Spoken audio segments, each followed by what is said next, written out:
Our next speaker, who I have the pleasure and honor to introduce, Dr. Uthaug Allocca, which is the live example of how wide and how wild this field of psychedelics can be.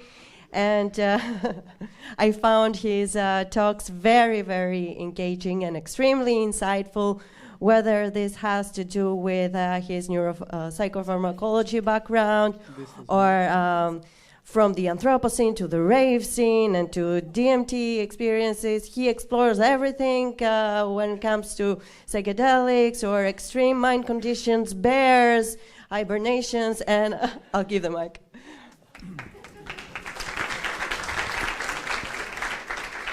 Well, thank you very much for having me and inviting me to Prague. It's always a pleasure to be here. So let's jump right into it because we're already a bit late. These are my affiliations and whatnot. The agenda. Cool. So humans are very complex ensembles of biological matter coming together trying to pursue function, which is usually the maximization of evolutionary purpose, preservation, and reproduction. These are very complex things, and organizing entire cellular matrices and structures to actually pursue this is not an easy task. So there is a need to have a system keeping this all in check. And we kind of see consciousness as a potential medium to actually coordinate this. And within the brain, there are structures that have come together over millennia to govern this. One of such is the default mode network that can actually coordinate autobiographical thinking and coordinate biological and cognitive structures to actually orient behavior in a meaningful way. And this is formed over time. The baby, as it comes out of the womb, doesn't have much inside besides very rudimental instinctive procedures. And over time, through trial and error, a lot of mistakes and pain and micro-traumas, eventually behaviors are formed. And a lot of this is awareness. The subject knows what needs to do. And a lot is within the subconscious, the regulation of respiration, the cardiovascular function, gastrointestinal function, and everything else stays within the unconscious. And there's a lot that is stored in the body that we are not supposed to really be aware of.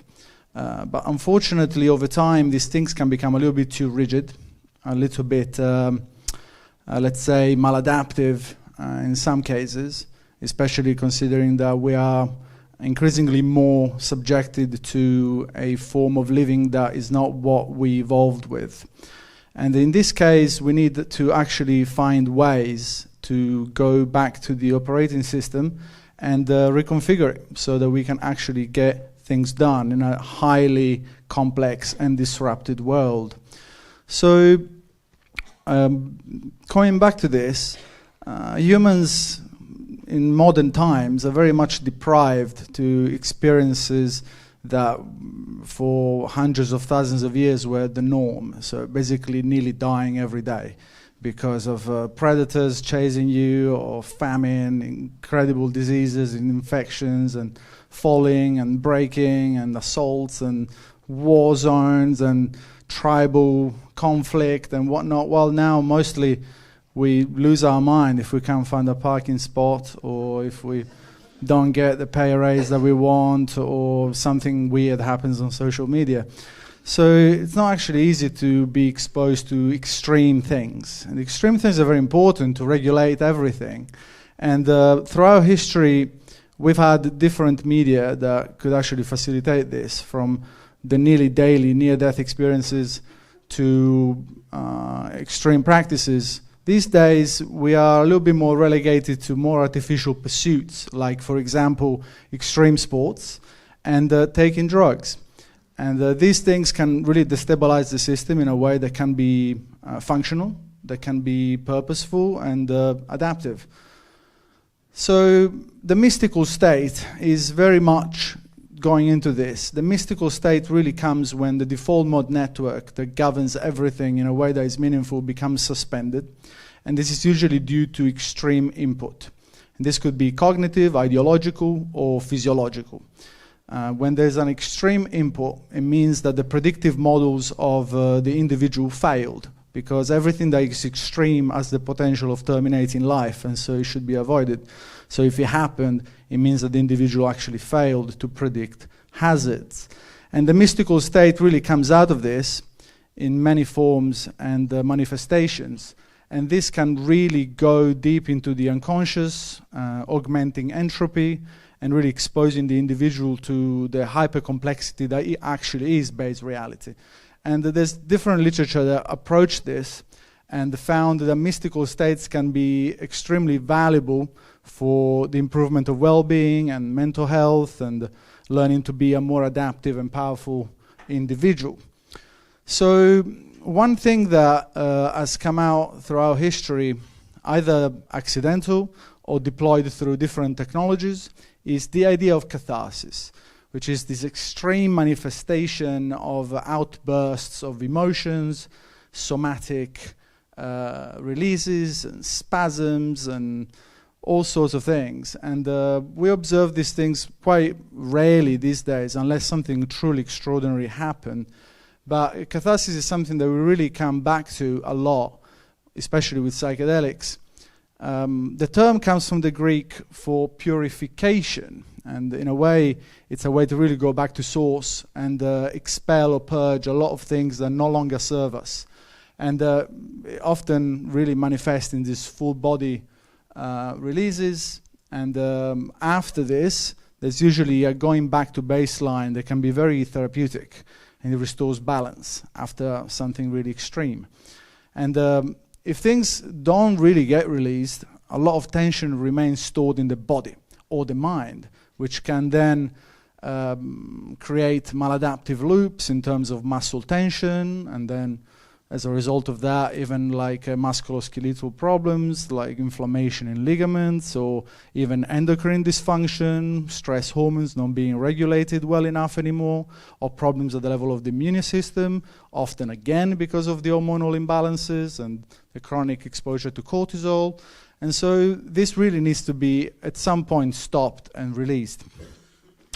We've seen that this is something that is not just exclusive to humans. In fact, it's pervasive to the animal kingdom. And this kind of cathartic releases are seen routinely in the wild, where, for example, usually animals of prey become almost subdued by predators or nearly avoid being killed.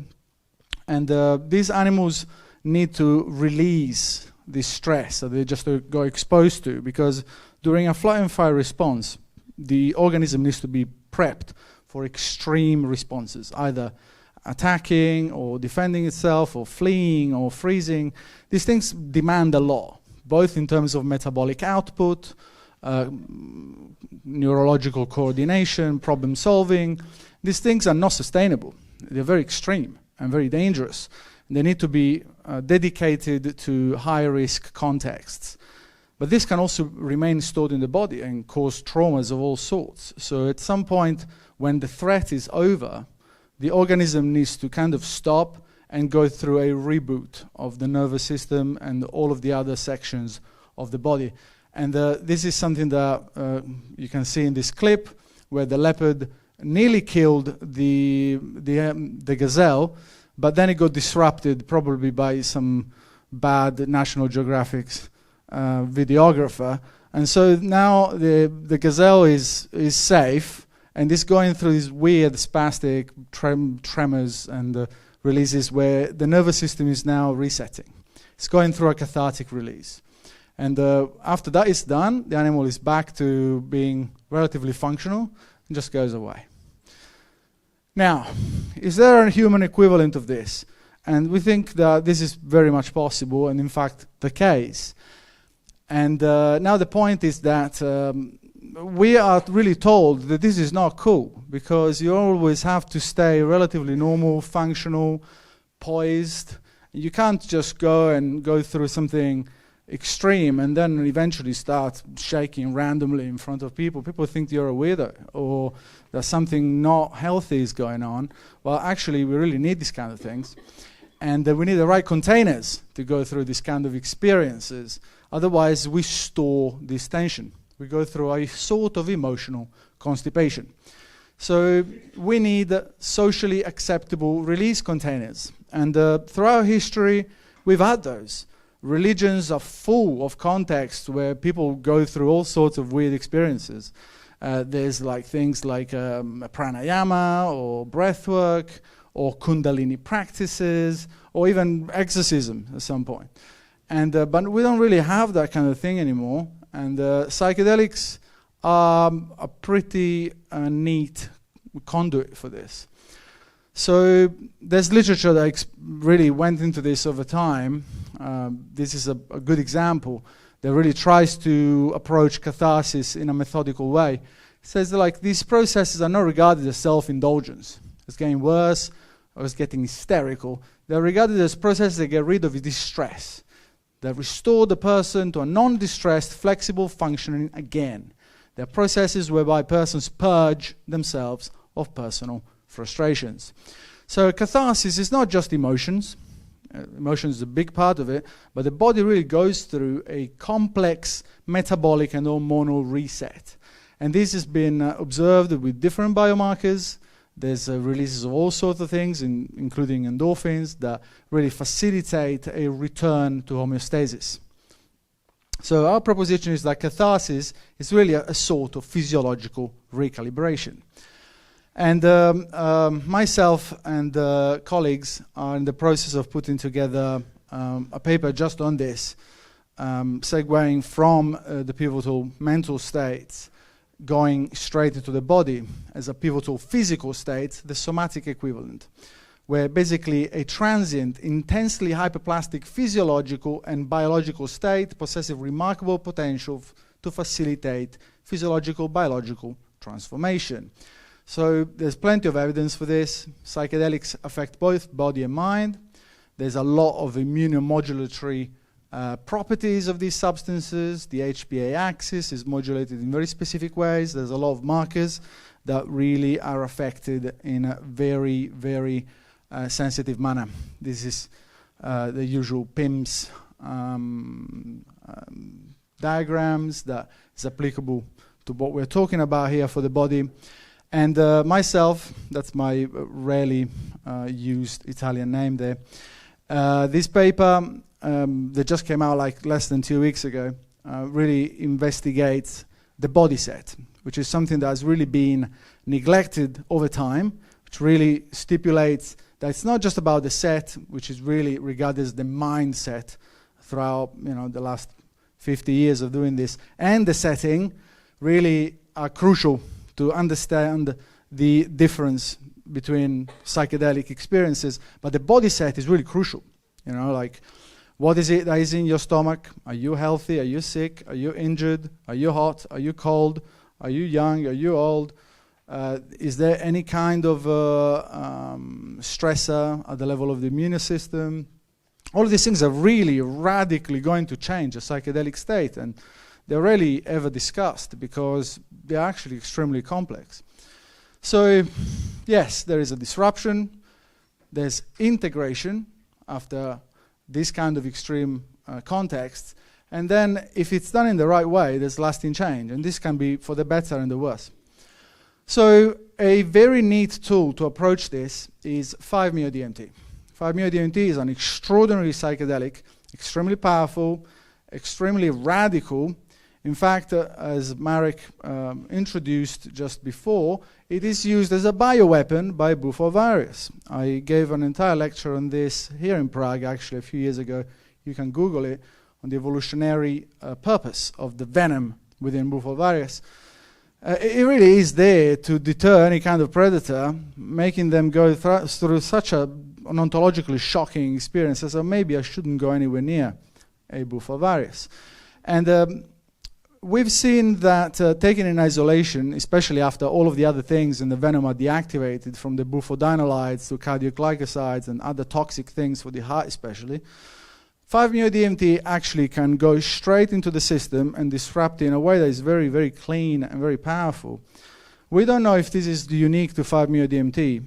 I personally think that almost most psychedelics at the extreme heroic dose really can go and disrupt the neural networks in a way that can do this. But 5-MeO-DMT is actively transported into the brain. It saturates the brain very well. It activates a whole array of receptors, in fact, not just 5-HT2A. In fact, it poorly accesses 5-HT2A. It's mostly 5-HT7 and a few others, like 1, for example, which really, really disrupts connectivity in a way that we rarely ever see, and really bring the individual to a minimal phenomenological state, which really is a form of pure awareness that is seen also in extreme meditative states.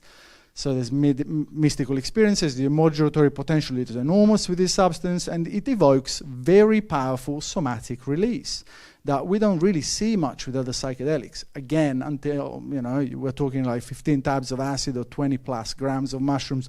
They're not really feasible unless you're a hardcore psychonaut. And instead with 5-MeO-DMT, this is a 20-minute experience. It is more approachable. So this is a paper that, again, myself and my other wonderful colleagues put together some time ago, that came out again a week ago, on the fact that 5-MeO-DMT is an amazing tool to actually deconstruct consciousness and really bring the individual to a very, very, very elemental way to process information. And so segueing from this, more at the phenomenological level, we can actually go and trying to measure as many things as possible within the body and the brain. And so then we're like, all right, should we really vaporize this? Is this only a smoked option? Or we can actually take 5-MeO-DMT in the body in different ways. Is there a better way than smoking these things?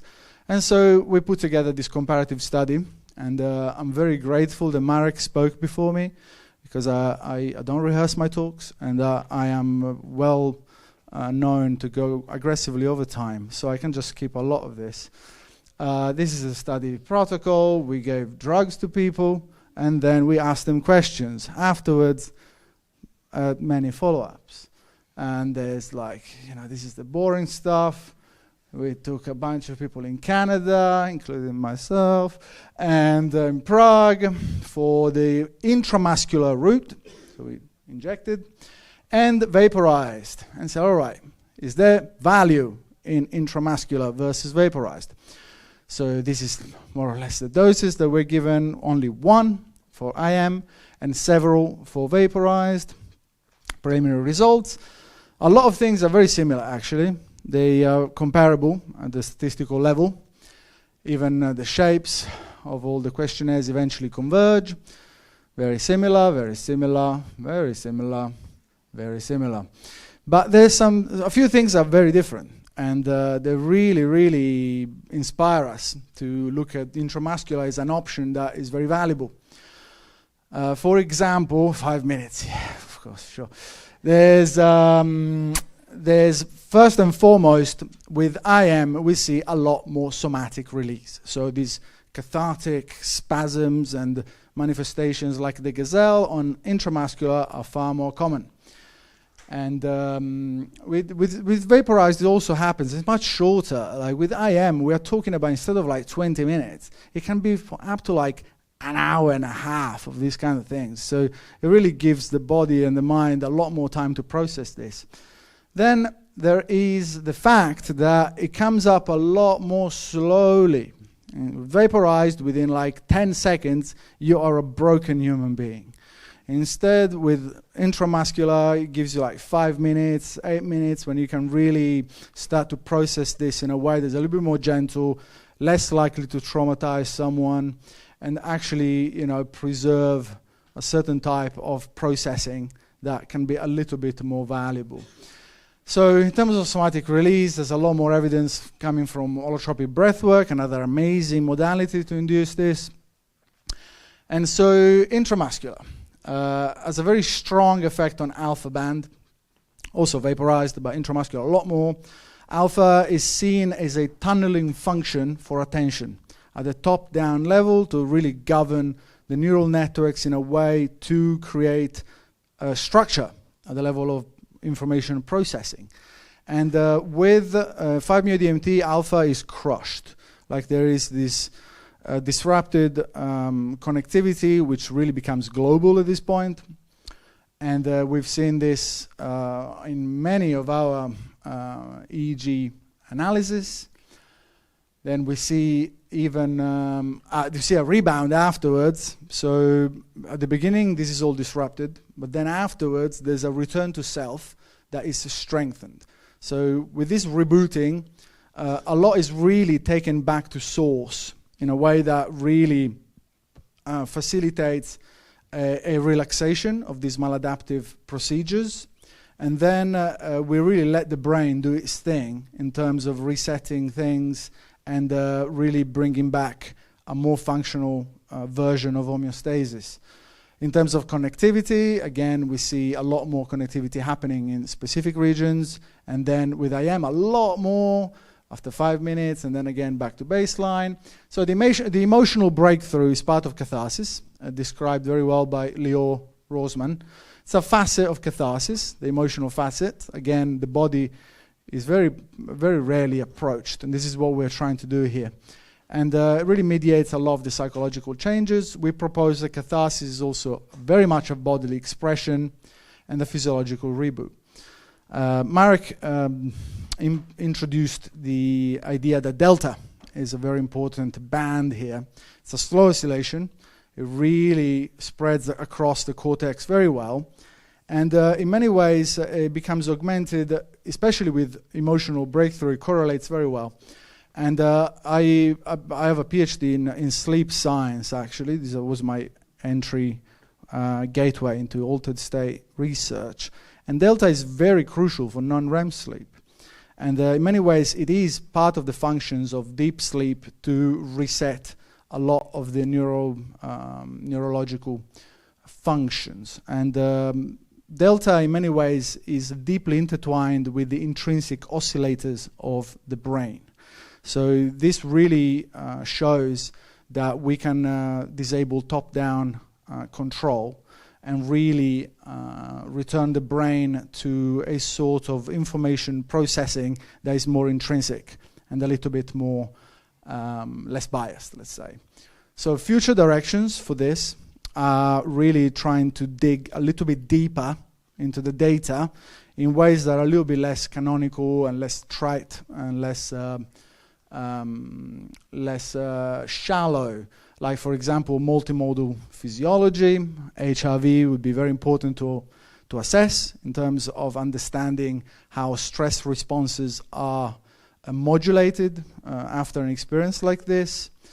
Things like galvanic skin response, very important again to quantify levels of arousal. Then the brain really doesn't work linearly much, most of the times. So digging a little bit more in things like state space entropy, fractal exponents, signal reversibility, to understand how at the level of the temporal level really information is transferred across the brain, will really give us a lot more information about what's going on. Then, of course, those response studies to really understand what are the ceilings of what we can play with in terms of alpha, global functional connectivity, and then really getting a little bit deeper in trying to make use of this. How can we really turn this into a technology, in something that can be either therapeutical or used for, I don't know, personal development or creativity or any of such things, then really bring into the picture machine learning and AI would be very valuable in really creating classifiers that can digest alpha and connectivity, HRV, and all of those things in a way that can really predict changes. So this is the recap that you can just quickly read yourself. And so the conclusion is that consciousness can be reset, be like an operating system through altered states, especially extreme altered states, and especially extreme altered states that are extended. Catharsis isn't just an emotional outburst, it's a full body reboot, and pivotal physical and mental states really mark key inflection points in healing and change. And we can track this with a lot of biomarkers and the tech that is becoming increasingly more available. And 5-MeO-DMT is really an exquisite tool in this. That can show us the somatic release is real and it speaks in signals. And so, yes, harnessing of the power of this, I think will really be part of our future in terms of psychedelic science and therapeutics and potentially augmenting our faculties. This is the rest of the team. None of this would have been possible without them. And yes, that's what Marek used to look like, right there. Thank you very much.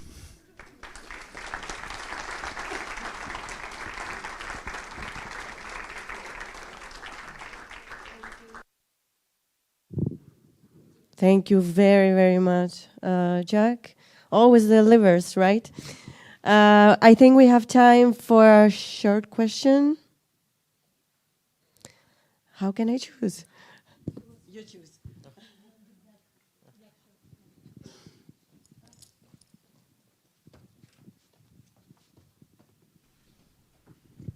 Firstly, thank you for this wide paradigmatic presentation, very refreshing. My question is regarding catharsis. You've mentioned that psychedelic induction is a neat way for humans to go through this cathartic experience, but the bodily catharsis, right? It involves almost violent activation of a wide variety of sensomotor pathways throughout centrally and peripherally. Do any psychedelics match that wide reaction, and if not, what's the difference? 100%. As I said before, most psychedelics, given enough, can do this. And yeah, we've observed it with even dissociatives, especially non-classical ones like methoxetamine. There's nitrous oxide can do this in the right context. Yeah, megadose psilocybin, 100%. Even too much DMT, to some extent, can do this. Just 5-MeO-DMT is exquisite at eliciting it, but I think that this is not exclusive to 5-MeO-DMT. And yeah, I'll be very excited to try to characterize a family of compounds that can be used for it. But yeah, I don't think 5-MeO-DMT is the only one.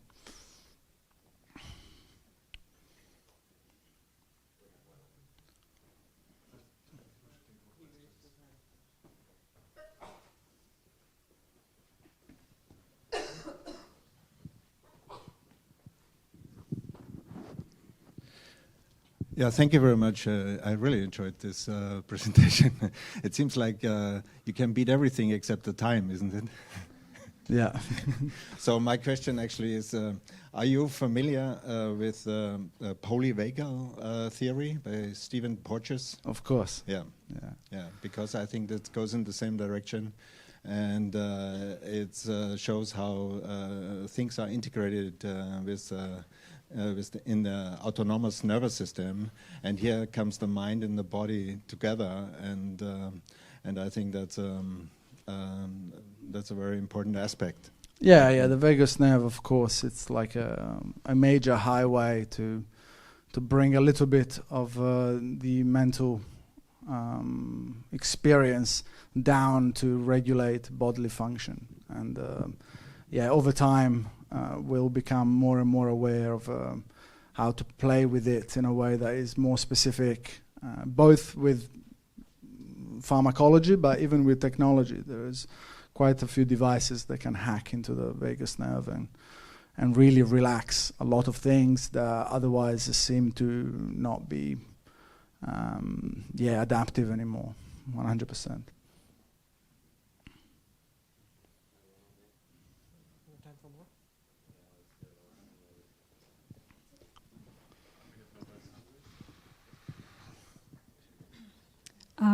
Thank you.